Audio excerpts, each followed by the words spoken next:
Salut, pardon, c'est Spikey. Oui, désolé, je voulais faire cette vidéo parce que je voulais parler d'une cinématique particulièrement triste de Super Smash Bros. Brawl. Ça m'avait fait pleurer quand j'avais 8 ans, je vous avoue.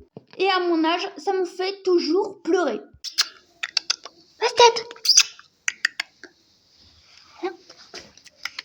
Viens. Fais coucou à la caméra. Alors, t'apprécies, hein? Tu te rends compte?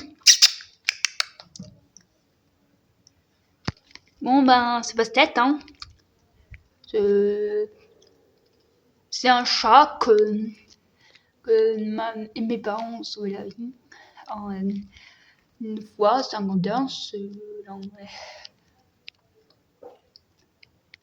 je sais plus si c'était l'an dernier, en 2024, mais c'était avant un stage que je faisais durant tout octobre. Et enfin voilà, récemment, lors de sa session de travail, maman avait trouvé un chat qui ressemblait à Bastet, mais c'était pas Bastet, c'était probablement sa mère.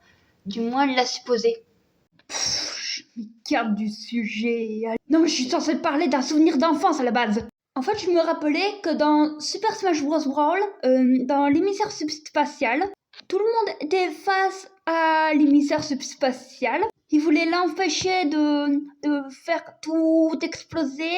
Et Ganondorf avait forcé les ROB à se faire exploser entre eux en tenant des bombes subspatiales. Donc c'était des kamikazes un peu, et l'émissaire subspatial a essayé d'empêcher ça, et il s'est fait tirer au laser des ROB là. Et on devait combattre un certain nombre de primides avant de réaliser que le ROB jouable y est censé être dans une scène de contemplation de ses camarades se faisant exploser, et on pouvait sentir sa tristesse même s'il pouvait pas pleurer alors que c'est un robot.